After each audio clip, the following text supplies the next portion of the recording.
Bonjour, nous sommes à la Tribune de la Justice. Bienvenue à tous et à toutes. Nous allons aujourd'hui aborder un sujet assez délicat. Le sujet de détournement de mineurs, plus communément appelé la pédophilie. Un crime qui sévit dans nos capitales. Beaucoup de nos enfants et jeunes adolescents sont exposés à ces prédateurs qui ne se soucient pas de leur âge et bousillent leur avenir par leurs agressions sexuelles. Nous avons sur le plateau avec nous M. René Yaya, qui a bien voulu nous faire le témoignage de ce qu'on appelle la pédophilie, d'un détournement de mineurs de moins de 15 ans, qui a eu lieu sur Libreville. Merci M. Yaya d'être venu sur notre plateau. C'est moi qui vous remercie. Et d'avoir voulu témoigner. C'est un sujet récurrent, un sujet grave, qui devrait intéresser beaucoup de parents, mais malheureusement, beaucoup de personnes ont peur de venir témoigner et donner leur avis. Donc déjà, d'ores et d'avant, merci infiniment d'être là avec nous. Est-ce que vous pouvez nous raconter ce qui s'est passé? Oui, effectivement, il y a quelques années de cela en arrière, j'ai eu une amie qui avait sa fille et puis bon, un jour, si le diable existe et qu'il a des frères, il y a l'un de ces derniers, de ces frangins qui est passé par là.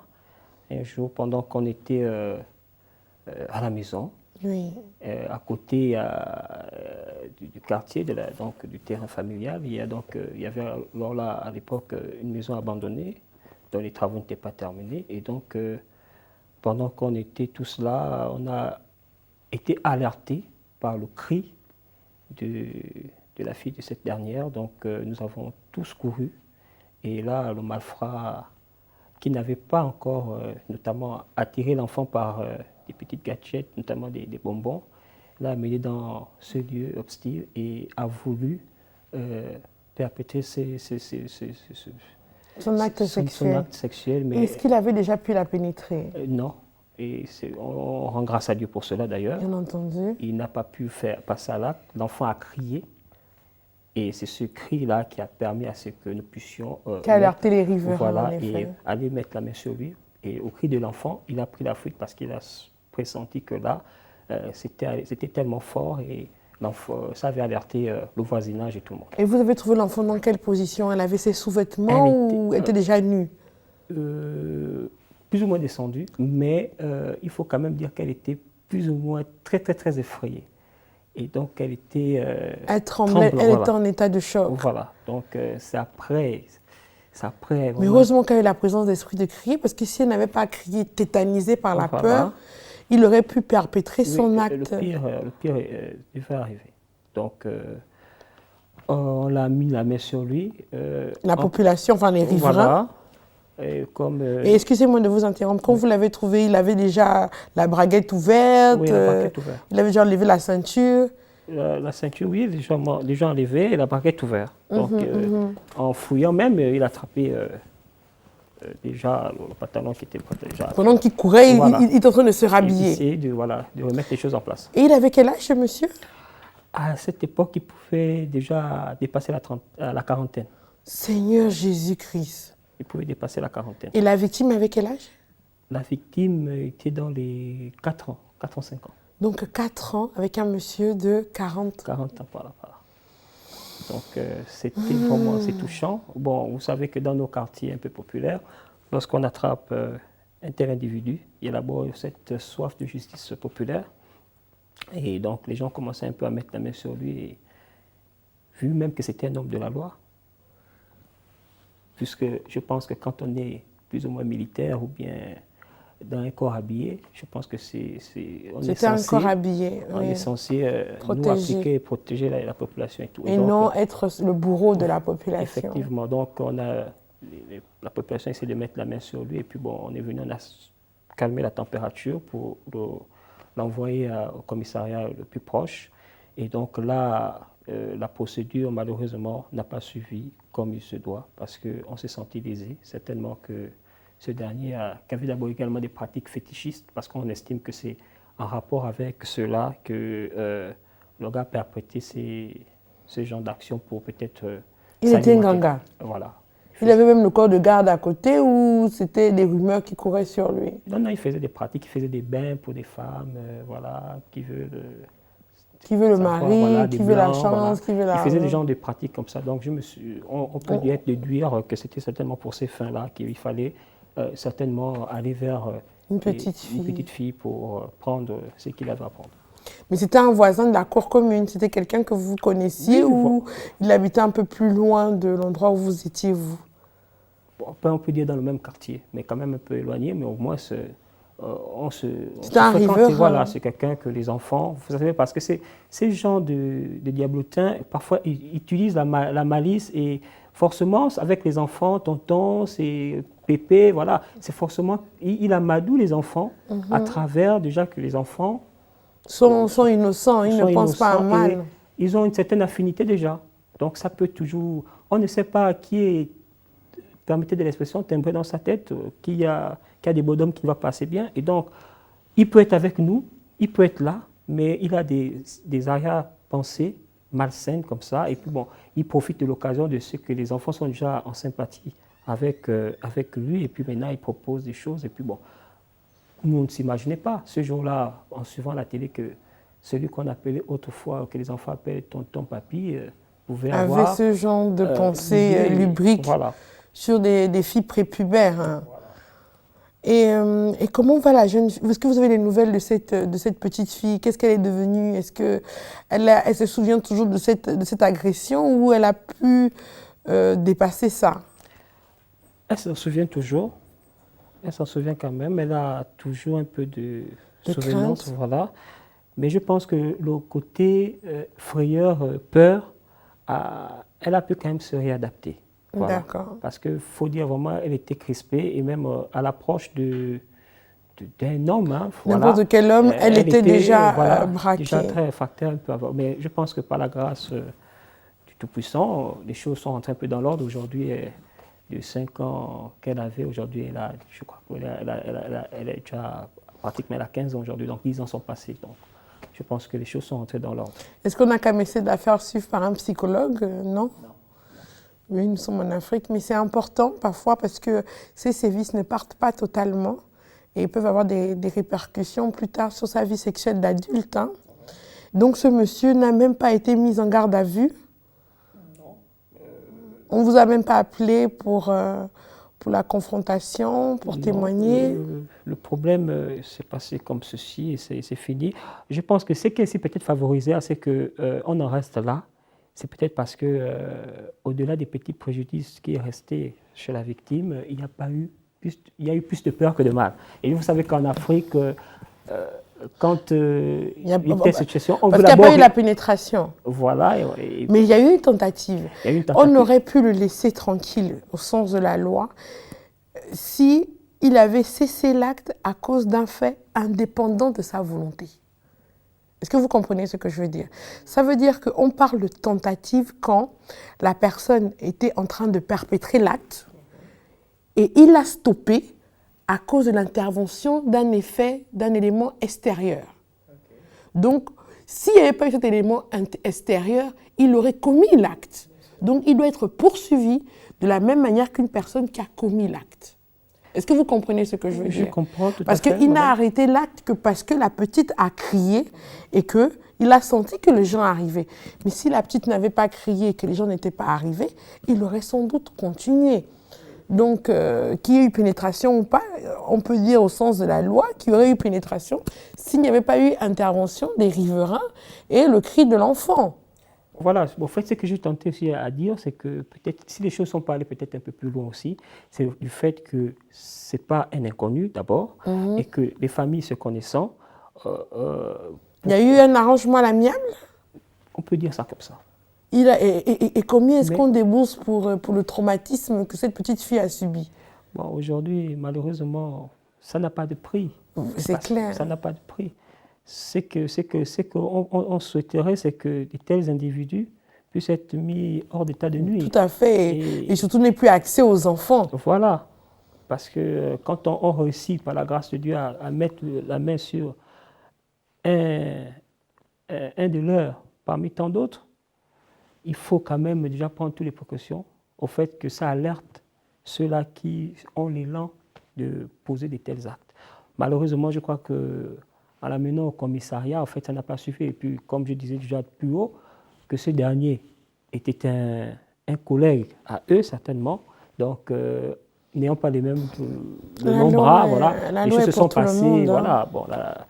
Et puis, souvent, il faut dire qu'on est souvent ignorant, parce que quand on amène un cas, par exemple, dans un commissariat, parfois on ignore que si le commissariat, par le fait des collègues, on peut avoir une autre procédure. Oui, tout à fait. Vous pouvez directement porter plainte au parquet de la République, au tribunal. Voilà, Vous bon. écrivez une lettre que vous adressez au procureur de la République et c'est le procureur de la République qui va désigner l'antenne d'enquête qui va se charger de chercher la manifestation de la vérité dans les cas présents, en fait. Peut-être à cette époque-là. Ça, c'est un conseil que je donne à ceux qui nous suivent. Si vous voyez qu'au commissariat, la plainte tarde ou votre agresseur ou la personne qui vous a fait du mal n'est pas inquiétée, vous pouvez directement aller au parquet de la République pour porter plainte afin que cette affaire ne puisse pas être étouffée. En tout cas, c'est nous qui vous remercions d'être venus apporter ce témoignage tragique. Merci. Et nous remercions Dieu avec vous qu'il y ait eu plus de peur que de mal. Nous allons, pour étoffer ce que vous venez de dire, passer au micro-trottoir pour connaître l'opinion de l'homme et de la femme de la rue sur ce sujet, les détournements des enfants, des mineurs de moins de 15 ans. La pédophilie est un crime, pour moi, qui doit être puni par la loi. La pédophilie, pour moi, c'est un crime contre l'humanité, un crime contre les enfants. Les personnes qui sont auteurs de ces actes contre nature devraient être punis avec la dernière énergie. Je ne sais pas ce que la législation gabonaise prévoit comme traitement pour les cas de pédophilie. Je ne sais pas, mais il serait bien que s'il y a quelque chose, que tout le monde soit informé. Et il faudrait aussi que dans nos écoles, dans nos programmes scolaires, qu'on renforce un peu l'éducation pour les enfants, pour les prévenir contre ce genre de dangers auxquels ils peuvent s'exposer sans même s'en rendre compte que c'est possible qu'ils soient exposés, c'est possible que s'ils se mettent dans telle situation, il y a des faits de ce genre-là qui peuvent arriver. Il faut aussi que les parents soient interpellés, qu'ils interpellent les enfants, qu'ils donnent des conseils aux enfants pour qu'ils ne se mettent pas dans des situations qui peuvent être dangereuses pour eux. Bon, la pédophilie, je suis d'avis que les pédophiles sont en prison. Parce que très franchement, moi j'ai une fille de 2 ans que je vois, je sais pas, peut-être c'est moi qui irai en prison parce que c'est pas ce que je ferai à la personne.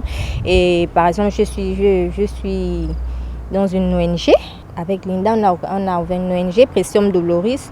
On a vraiment beaucoup de cas et ça fait vraiment mal lorsqu'on entend des choses assez choquantes.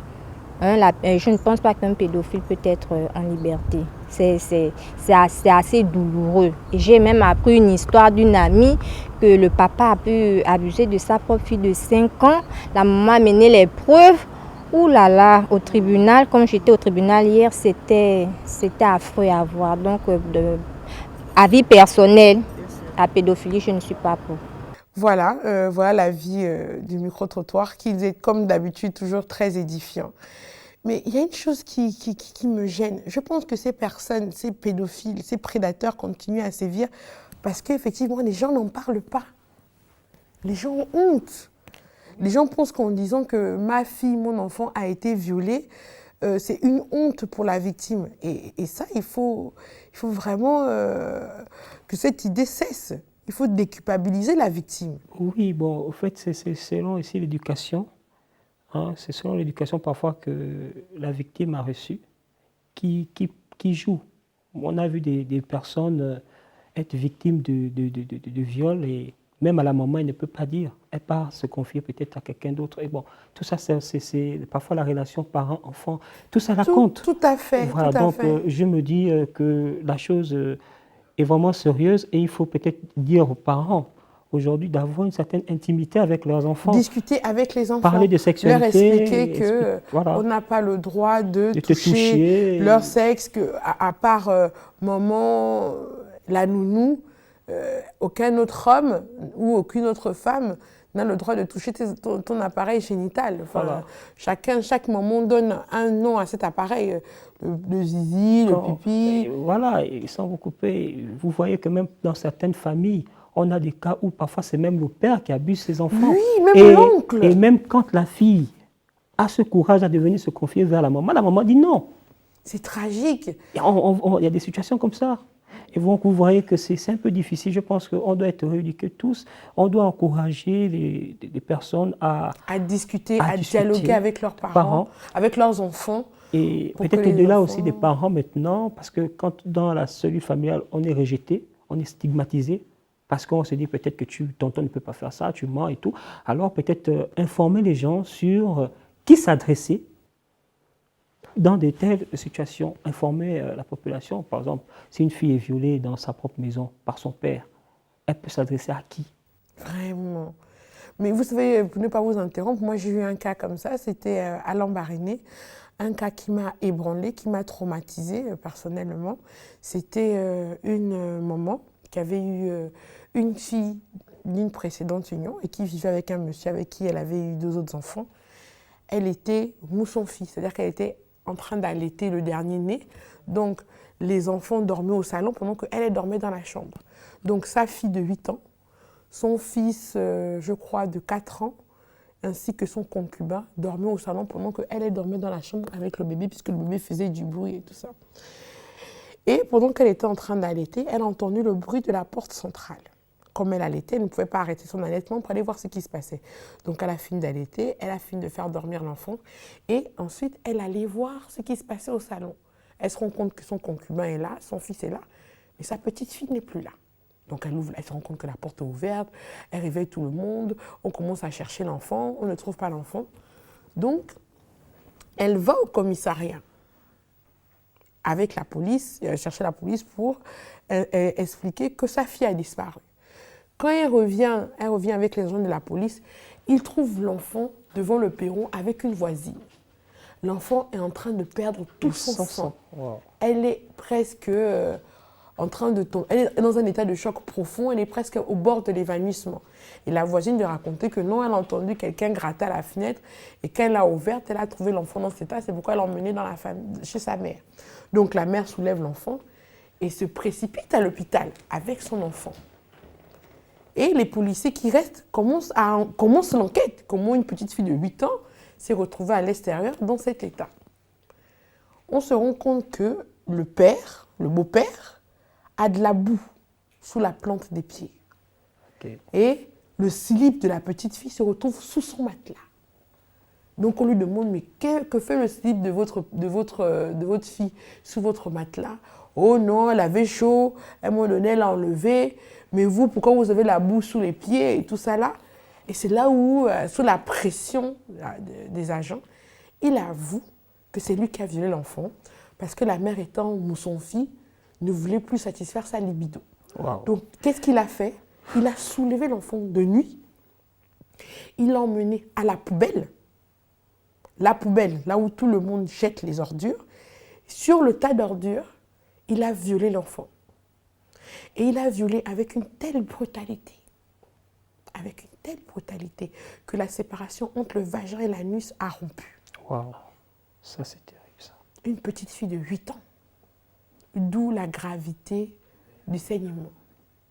Et ça, ce n'est qu'un cas parmi tant d'autres, des cas que nous traitons à la justice. Des cas qui pourraient être évités si les parents étaient vigilants. Bien sûr. Parce que ce ne sont pas qu'à des petites filles que ça arrive aussi aux petits garçons. Oui, et d'ailleurs, il y a une petite histoire comme ça où il y a, entre jeunes garçons, il y a un qui est plus âgé, c'est-à-dire il a 15 ans, les autres ils ont entre 5 et 7 ans, 8 ans. Alors il va amener les autres dans une pièce et là il va commencer à les proposer de les sodomiser. Alors il va essayer. Et l'un d'entre eux va se fuir et va venir annoncer, va dire à sa mère que pendant qu'on joue, il y a tel qui veut jouer papa à maman avec nous. Et voilà. Et là, il a tenté de jouer avec tel. Et bon, on va et quand on vérifie l'affaire, oui, le petit n'est pas, il dit je vais essayer, bon voilà. Et il avait fait pourquoi? Parce qu'on l'avait aussi fait ça, généralement. oui, Généralement, les enfants ont violé, reproduit ce qu'ils ont subi eux-mêmes. Ce qu'ils ont subi, c'est en partie, mais autre, c'est également le côté feuilleton. Les enfants, parfois, veulent reproduire. Moi, je vous prendrais vraiment, c'est dur, mais c'est aussi ça. La télé a un rôle éducatif. Il faut pas, c'est tout ça qui rentre dans... Vous voyez, aujourd'hui, la plupart des séries, je n'ai rien contre les homosexuels, mais la plupart des séries qui sont diffusées à la télé ont toujours un couple homosexuel. C'est un langage, c'est une communication. Et les enfants voient un homme embrasser un autre homme, pour eux, ce n'est pas un problème. Parce qu'aujourd'hui, on veut nous faire comprendre que ça, c'est tout à fait normal. Et donc, aujourd'hui, la société, plus ou moins, prend toutes ces dérives-là, et même depuis chez les enfants. Et donc, les enfants veulent reproduire, même si ce n'est pas seulement avec un autre enfant de même sexe que lui. Aujourd'hui, on a plus dans notre société des grossesses précoces. Et nous savons tout ce que ça engendre. Donc, notre société, on doit vraiment revoir cela, qu'au côté des parents puissent vraiment éduquer leurs enfants, que les religieux également nous aident, et que la société, l'école, chacun puisse vraiment faire sa part pour qu'on puisse retrouver l'équilibre nécessaire dans notre société. Merci beaucoup, M. René Yaya, pour votre participation et votre témoignage très édifiant. J'espère que nous vous reverrons dans d'autres circonstances. Merci. Nous allons maintenant passer au conseil juridique. L'article 65 du Code pénal gabonais dispose que quiconque aura accompli ou tenté d'accomplir l'acte sexuel sur la personne d'un enfant de moins de 15 ans accompli sera puni d'un emprisonnement de 1 à 10 ans, voire 15 ans. Ce qui signifie que lorsqu'un enfant a moins de 15 ans, aucun adulte ne doit avoir des rapports sexuels avec lui. Si cela se produit, c'est automatiquement un crime et non un délit. Quand cela s'est produit, où il y a eu une tentative, où quelqu'un a tenté, où quelqu'un a réussi à pénétrer un enfant de moins de 15 ans, ce que les personnes adultes doivent faire automatiquement, systématiquement, dans les heures qui suivent, n'attendez pas le lendemain, allez impérativement voir un docteur, un gynécologue de préférence, pas un ophtalmologue, un dentiste ou je ne sais quoi, parce que tout ceci va être vérifié au tribunal. Vous allez voir un gynécologue qui va attester qu'effectivement il y a eu des liaisons vulvaires, une tentative de pénétration ou une perforation de l'hymen. Ces informations sont très importantes. Ensuite, il faut que la victime ait un acte de naissance qui propose, qui montre bien qu'elle est mineure, qu'elle a moins de 15 ans, pour que l'infraction puisse tenir. Les éléments sont la minorité et la participation sexuelle, qu'on ait les preuves, des traces qu'effectivement il y a eu une tentative de pénétration sur l'enfant. La tentative peut se faire de l'avant comme de l'arrière, parce que les violeurs n'ont pas de limite généralement. Et nous avons encore un autre cas, parfois les présumés violeurs accusés prétendent que c'est la victime elle-même qui leur a fait des avances, qu'ils ignoraient qu'elle avait moins de 15 ans, vu les formes qu'elle proposait et qu'elle avait. Ceci n'a aucune incidence. Du moment que l'enfant est mineur, elle a moins de 15 ans, vous irez en prison. Même si vous n'avez que 20 ans, du moment que vous êtes majeur et qu'elle a moins de 15 ans, vous n'avez pas le droit d'avoir des rapports sexuels avec elle, même si elle est consentante, même si elle-même elle veut, même si elle-même vous cherche, même si elle-même vous appelle. Du moment qu'elle a moins de 15 ans, elle est protégée par la loi. Parce que selon le législateur gabonais, on estime qu'une mineure n'a pas la conscience, n'a pas la maturité sexuelle possible pour dire oui. Parce qu'elle peut dire oui parce que vous avez de l'ascendant sur elle, que vous êtes une personne adulte, ou elle se sent redevable. Ou parfois, elle est encouragée par les films, l'attitude de ses aînés, et elle pense que c'est normal. Dès qu'un enfant a moins de 15 ans, cette personne, aux yeux de la loi, ne doit avoir aucun rapport sexuel avec une personne majeure. Si maintenant, vous rencontrez une jeune fille qui paraît assez jeune, avec qui vous voulez avoir des rapports sexuels, la précaution, ce serait de lui demander sa pièce d'identité. Oui. Parce que dans la loi, vous ne viendrez pas dire au juge ou au procureur ou au commissaire « Ah, je ne savais pas qu'elle avait moins de 15 ans, je pensais qu'elle avait 17 ans, 16 ans. » Ce n'est pas un argument qui sera jugé valable. Ce ne sera pas une circonstance atténuante pour vous. Ce sera au contraire encore un élément qui montrera à quel point vous êtes inconscient et irrespectueux de la loi. Donc, récapitulons. Quand une jeune fille a été victime d'un viol, il faut impérativement l'emmener faire un certificat médical dans les jours qui suivent. N'attendez pas une semaine, n'attendez pas 2 semaines pour aller le faire. Parce que le temps que vous prenez à aller voir le médecin va effacer parfois les traces de l'agression. Et cela peut vous être reproché lors de l'audience devant le juge. La deuxième chose que vous devez savoir pour prémunir vos enfants de ce genre d'agression sexuelle, c'est le dialogue. Je ne comprends pas pourquoi en Afrique, les gens ont peur de parler de sexualité avec leurs enfants. Il y a des prédateurs partout. Et généralement, les gens qui violent les enfants, ce ne sont pas des personnes lointaines. Hein. Pas quelqu'un qui vit dans un autre quartier, qui vit dans une autre ville, qui passe par hasard et qui dit « Tiens, je veux violer votre enfant ». Non. Généralement, c'est un voisin, un proche, un cousin. Une petite fille de 5 ans a mis ses parents en alerte. Pourquoi? Elle sautait sous les genoux de son père. Et elle lui dit tranquillement, « Oh, mais papa, tu n'es pas dur comme tonton Philippe ?» Dur comme... Ah non, tonton Philippe, quand je saute sur lui, il a un bâton qui est très dur. C'est comme ça que le père a su que son propre frère de sang avait des vues sur sa petite fille de 5 ans.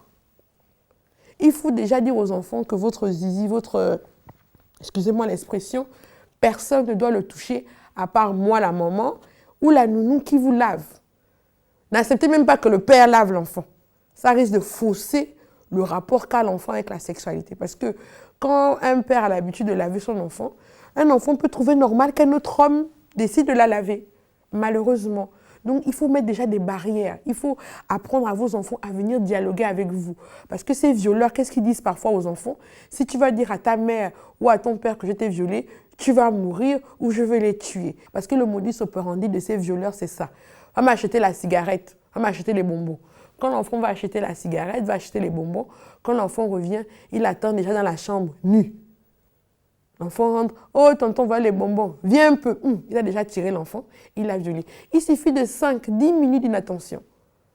Et les gens qui ont l'habitude d'envoyer les enfants des autres, vous faites attention. Quand vous allez envoyer l'enfant du voisin et que sur la route, une voiture le tamponne, qu'est-ce que vous allez dire aux parents? Qu'est-ce que vous allez dire à ses parents? Je présume, je conseille à tout le monde d'envoyer les enfants de personne. Ne permettez pas que votre voisin, voisine, même si adulte, quelle qu'elle soit, puisse envoyer votre enfant sans votre autorisation, que vos enfants aillent dans les maisons des voisins et voisines sans votre autorisation parce que vous ne savez pas ce qui s'y passe. Parce que c'est comme ça que généralement, on commence à tripoter l'enfant, 1 jour, 2 jours, 3 jours, et après, on y va, et après, ça transmet des maladies sexuellement transmissibles à des jeunes filles. Nous nous sommes retrouvés avec une petite fille de 12 ans qui a dû subir une ablation de l'utérus parce qu'elle avait une syphilis de stade 3. Elle l'ignorait. Elle l'ignorait. C'est vous les parents qui avez l'obligation de protéger vos enfants.